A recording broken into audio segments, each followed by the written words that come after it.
Welcome to the Agent of Wealth podcast with Marc Bautis from Bautis Financial. In this podcast, Marc helps guide you towards financial freedom, ensure you never run out of money, and create a balance in life that prioritizes what is most important to you.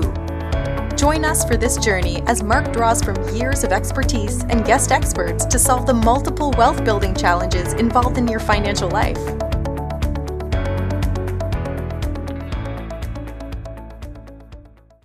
Welcome back to the Agent of Wealth. This is your host, Marc Bautis. Today I'm joined by John Briggs, founder of Incite Tax, a CPA firm and the author of The Profit First for Microgyms, a simple system for healthy cash flow.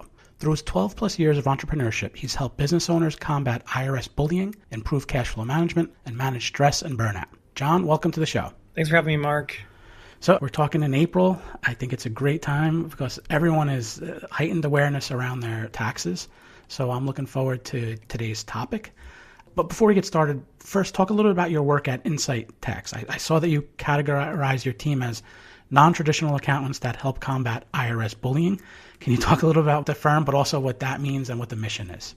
Yeah, a little bit of background. I worked at Deloitte, which is one of the big four accounting firms. And in the accounting space, a lot of the other accounting firms, they just, they're big. Let's copy whatever they're doing. Must be working for them.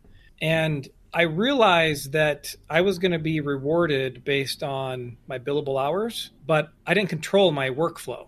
In fact, in a normal accounting office, only a couple people control the workflow.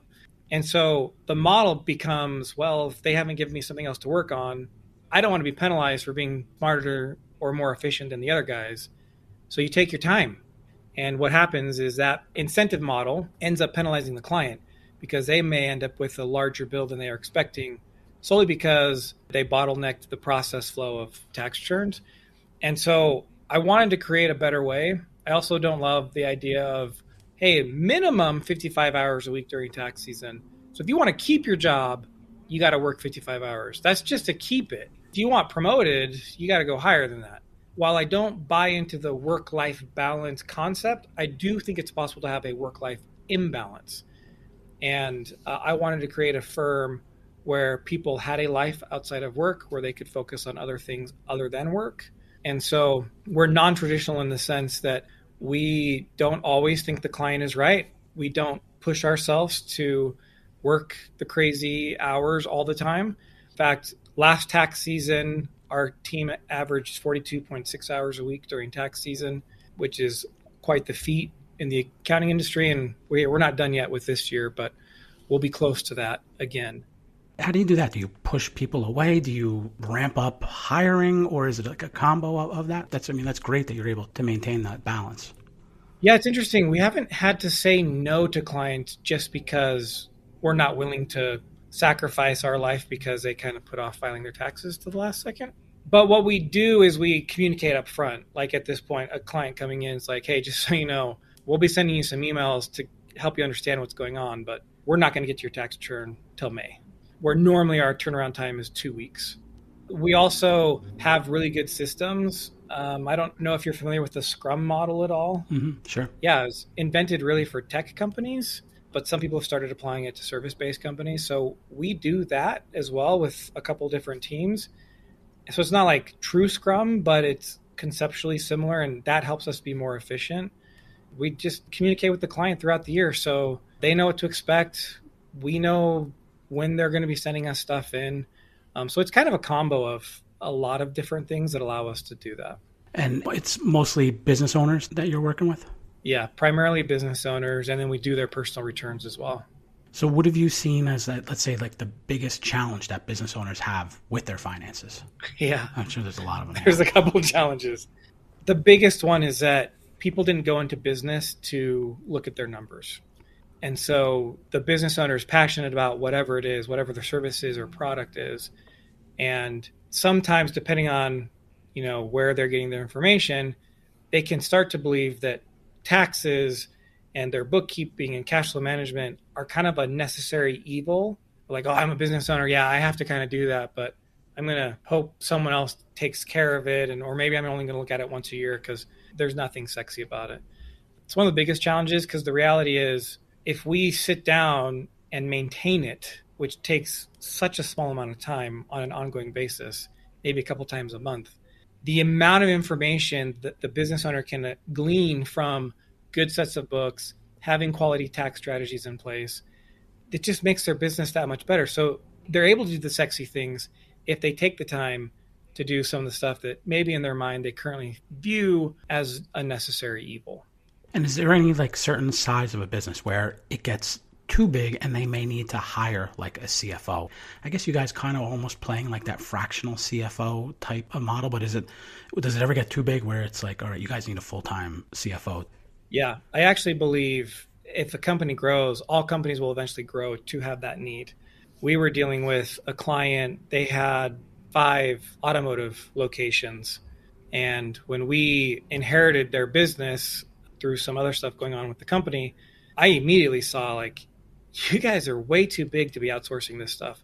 One, not only are you paying a premium to us because we obviously have to have margins to stay in business, with the amount of information that you need on a daily basis, it doesn't make sense.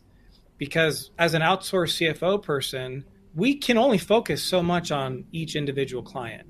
And the reality is if they want more focus, they pay for that. And so I'm like, it would actually save you money and give you better on-time reporting if you hired people in-house. I think each business might be a little bit different on that exact point.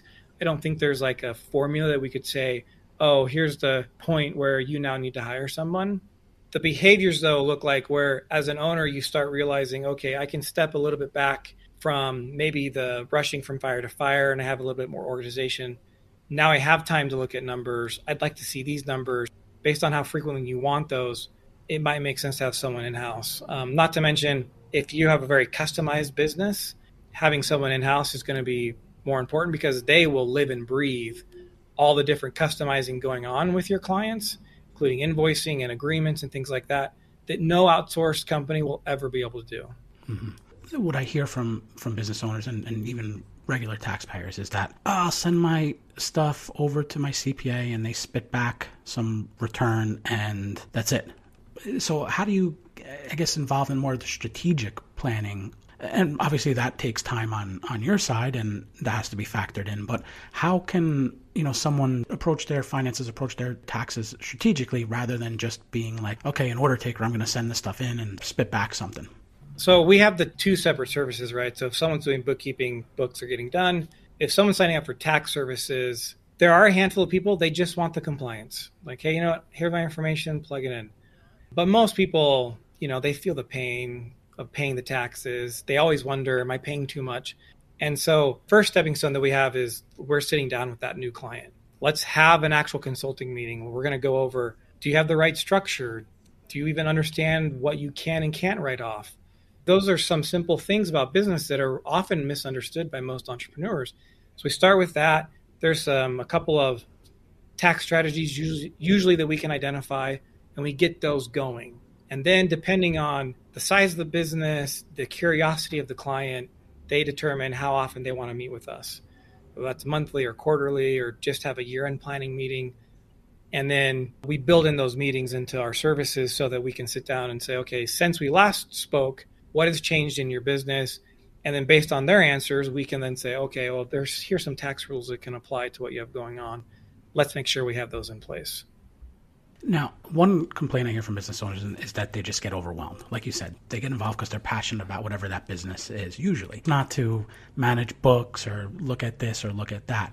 What are some tips for that business owner that is overwhelmed? In addition to, I guess, let's bring on a firm like yours. Let me go over 3 ones that I feel like are low-hanging fruit that everyone listening can do. The first one is you have to look at your entity structure. So what I'm referring to is, how are you classified? Are you a sole proprietor? Are you an LLC?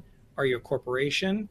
If you're in a business where you make a product or you sell a service, the IRS calls that ordinary income. This is a generic information. You always should check with specific situations that you have going on, but we have found it's very important that those taxpayers have an S corporation in their tax structure.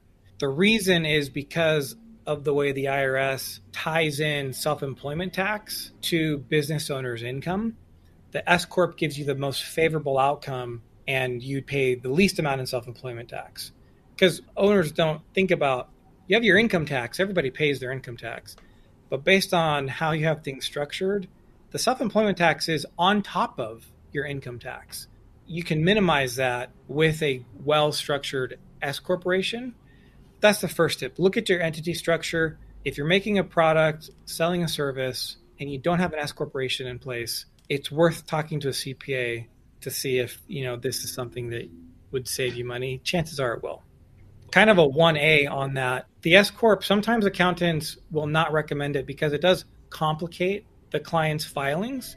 If I don't do anything, I file all my business activity on my personal return. So it's still one tax return. Now that I have an S corp, I have a separate business tax return. Like, oh my gosh, okay, a separate business return. No, don't need to complicate it.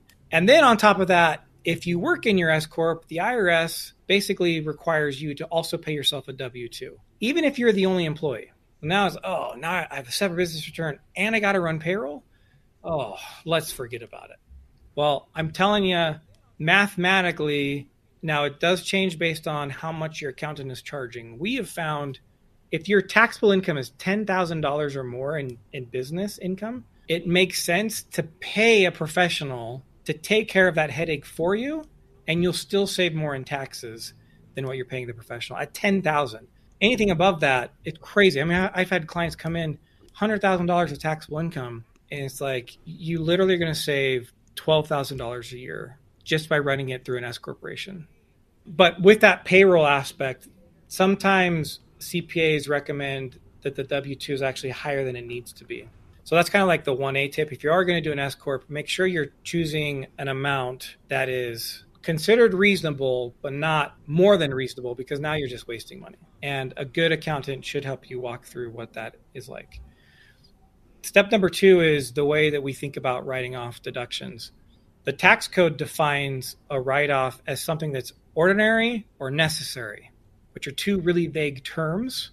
And if you ask an IRS agent, I promise what they think is ordinary and necessary for you is different than what you know is ordinary and necessary. And so there was some confusion there. And so the IRS went ahead and created a Rev Proc, which is a fancy way to say they're adding clarification. So they clarified what ordinary and necessary mean by saying if it's helpful and appropriate, which are really synonyms for ordinary and necessary, and also is completely vague, right? So the way we explained it is this, and this is how it's worked. Like when we defend a client in an audit situation, this mindset helps us. If I'm spending $1, can I relate it to my business in any way? If I can, then it's a write-off. If I spent this money for my business because it was going to do some sort of benefit, maintain a client, get a new client, the sky's the limit really when it comes to business, improving my knowledge so that I'm a better leader, so that I know how to grow the company. I mean, right, lots of reasons. If I'm spending $1, can I tie a story to why that's related to my business? I should write it off. Do you leave that question there, or what if if the answer is yes to that, but also there's some personal use? What happens if it kind of hits both areas? Yeah, there's a few expenses that are going to fall into that category. Travel, potentially, cell phone use, driving my car. On those handful of things, you track like what's the business use compared to personal use. Yeah, makes sense. I'll also say this, so kind of a 2A thing, because it's understated. I didn't explicitly say this. If it's a business expense, you got to pay for it out of a business account. Got to keep it separate. I also even go as far to recommend that you have a dedicated credit card for business use. Now, I say it that way because it doesn't have to be a business credit card in your business name. It can be in your personal name. That's fine. But for simplicity, I've always found it easier and clearer to have one card that's for business, and if I have another credit card for personal stuff, that they're separate cards. But try to keep business and personal finances separated as much as possible. Okay, and the third one, we call this corporate rent. So we're filming this in April. The Masters just happened. It's a golf tournament. It's like one of their Super Bowls. I guess they get 2 Super Bowls a year, or I don't know how that works. But the Masters happens in a little town called Augusta, Georgia. And so some people actually call this the Augusta rule. Because what happens is these landowners and homeowners in Augusta, Georgia have a whole influx of spectators that come in. Well, they rent out their homes for a very nice rental amount, and they only do that for like 10 days-ish. Well, there happens to be a tax rule that I'm convinced was put into place by Augusta landowners years ago that defines what a rental activity is for us. Now, bear with me, listeners. This tip is going to save you $3,000 to $6,000 in taxes. The tax rule says if I rent a property for more than 14 days, that makes it a rental activity, which means I have to claim rental income, all that stuff. Like, it has to be filed. If I have a property and I rent it less than 14 days, it is not considered a rental activity, which means I do not have to report any of my income on that property if I rent it out for less than 14 days. Well, it just so happens, like with the Augusta rule, these guys are not renting it out for 2 straight weeks. So all that income they get from renting out their homes, they don't have to report it anywhere. No taxes paid. So how does this relate to us? As a business owner, I'm supposed to have corporate meeting minutes. I'm supposed to have meetings. Well, why don't we be responsible business owners and say, I'm going to have a monthly board meeting. And instead of renting a hotel or another space, I'm going to rent my house. I'm going to rent the space of my house. So once a month, I have a meeting at my house. Now my business is going to pay me personally to rent that house. So my business gets a rent expense because it's ordinary and necessary and helpful and appropriate, lowers my taxable income. I do not have to pick it up as rental income. So my taxable income stays lowered because I don't have to then claim it somewhere else. It's one of the easiest, lowest hanging fruits for a business owner. Rent your house 1 day a month. You're under the 14 days. As a general rule, we recommend $1,250 for the day use. Now, you can go out and get a hotel quote. You can find stuff on a vacation rental website. If you can find a rate that's higher, then you want to save that because that would be your proof in an audit. But as a general rule, we say $1,250. And so that's a $15,000 write-off. So I just lowered my taxable income by $15,000, even though I get to use all that $15,000 personally. So based on your tax rate, that's going to save you $3,000 to $6,000 in taxes. Right. Makes sense. I want to transition a little bit to the niche of microgyms. And you actually wrote a book on it. I guess first, what is a microgym? A microgym is really those boutique fitness studios. Sometimes it's easier to think about it in context of what it isn't. It isn't a Globo gym. So the Gold's Gym, the Planet Fitness, 24-Hour Fitness, those types of gyms, their business model is to rent equipment. So you pay a small monthly amount. And honestly, most of those places are counting on you not coming in because if everyone paying came in, they don't have enough space. A microgym, their model is more hands-on. You're not renting equipment. You're paying for advice. You're paying for consulting. So yeah, there's equipment at the gym, but most of the time there's trainers involved. So that could be one-on-one training. It could be a group class. So Orange Theory, CrossFit, Barry's Boot Camp type of thing, those are all going to be considered microgyms. So what is like the niche or what's special about those types of businesses that made you want to focus on them? I read a book called The Pumpkin Plan by Mike Michalowicz years ago. And if you're not familiar with the book, I recommend you buy it. But the synopsis is these pumpkin farmers can grow those 1,000-pound pumpkins because they basically focus on the one pumpkin. In fact, when they plant the seeds in the beginning, they're plucking off 80% of the pumpkins as soon as they sprout within the first week. And then they do that again because they're identifying which ones are growing the biggest and the fastest because they want all the nutrients of the vine to go to that one pumpkin. And then they weed like crazy. So I read the book. And if you've ever read a Mike Michalowicz's book, he always provides a ton of actionable things that you can do. And so I went through the exercises and I identified that we had a good concentration of gym clients at the time and they were fun. They knew they didn't know the tax stuff. Sometimes professions that are highly educated feel like they know enough. And so then sometimes you feel like you're in an argument with them. It's like, look, these are the tax rules. Well, I heard this. The gym owners are just like, I trust you. Just tell me what I need to do. Yeah. And so we kind of started marketing a lot towards gym owners. And at this point, we have more gym clients than any other accounting firm in the US. And as we were doing the cash flow stuff with them, I realized I was tweaking the profit first model that Mike Michalowicz originally wrote. And Mike had opened up the opportunity for those of us who were kind of really niche focused that we could write a book if it merited writing a book for it. And so we wrote the book. I think gym owners are really cool people, and what they do sometimes, because you're improving somebody's life, they end up with this charitable undertone to what they do. And sometimes those gym owners fall on their sword. So like the main message of my book to them is you deserve to be profitable. Sure. And I'd say that for anybody, nurses, doctors, people who the service you offer literally changes lives. Sometimes there's this expectation like, well, maybe I should do it for free. No, you don't have to do it for free. Like, you create value, they should pay you for the value. That's kind of where we got into the gym space. Yeah, especially a lot of those gyms got hit hard in the pandemic. It's not very often the government says you can't be open. Right. And it's really hard to get revenue from a client when they can't actually come in and benefit from your service. Yeah. Well, John, we're just about out of time. Thank you for joining us today and sharing your expertise. There's a lot to learn from you beyond what we covered today. How best can our listeners learn more about what you do? So our firm's website is going to be the best first place to go to. It's incitetax.com. We have a ton of free resources out there on our blog, and we try to share like the corporate rent rule. We've done a few blog posts on that. So if you want to look at that in more detail, paying your kids, things like that. But our website and our blog is probably a great place to start. Awesome. We'll link to that in the show notes. Thanks again, John. Don't forget to follow the Agent of Wealth on the platform you listen from and leave us a review of the show. We're currently accepting new clients, and if you'd like to schedule a one-on-one consultation with our advisors, please do so at bautisfinancial.com/call. Thank you for listening to the Agent of Wealth podcast. Click the subscribe button below to be notified when new episodes become available.